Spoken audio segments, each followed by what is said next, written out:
कहानी रामपुर गांव की है, जो चारों ओर हरियाली से घिरा हुआ था।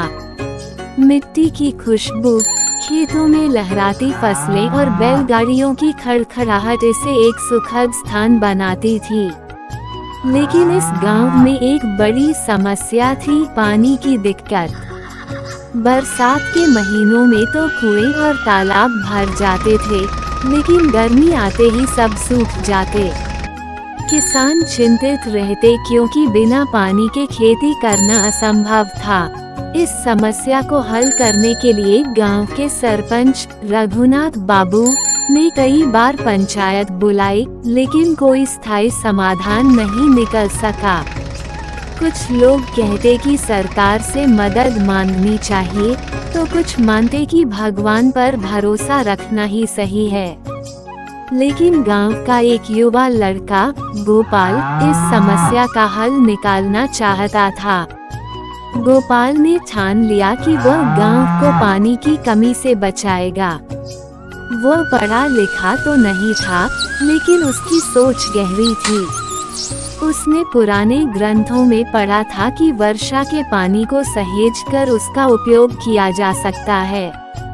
उसने गांव वालों को समझाने की कोशिश की, लेकिन लोगों ने उसकी बात को मजाक में उड़ा दिया।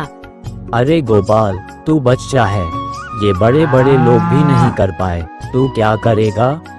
लेकिन गोपाल हार मानने वाला नहीं था। उसने खुद ही काम शुरू किया।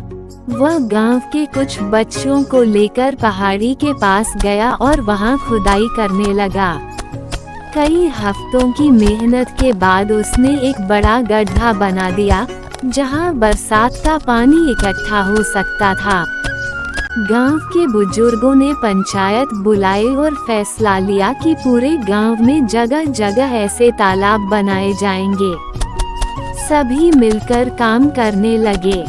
कुछ महीनों बाद गांव के हर कोने में जल संग्रहण की व्यवस्था हो गई। अब रामपुर को कभी पानी की समस्या नहीं हुई। कुछ सालों बाद रामपुर के खेतों में पहले से ज्यादा फसलें उगने लगीं। दूसरे गांवों के लोग भी यहां आकर सीखने लगे।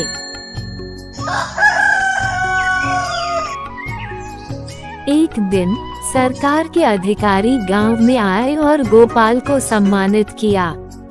रघुनाथ बाबू, जो कभी गोपाल की बातों को मजाक समझते थे, ने गांव की चौपाल में खड़े होकर कहा, हमने सोने चांदी को दौलत समझा, लेकिन असली दौलत पानी है, और इस दौलत को हमें गोपाल ने दिया।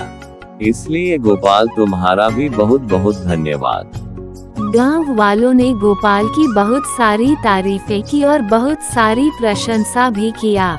रामपुर अब सिर्फ हरियाली से भरा नहीं था, बल्कि दूर दूर तक उसके जल संग्रहण के प्रयासों की चर्चा थी।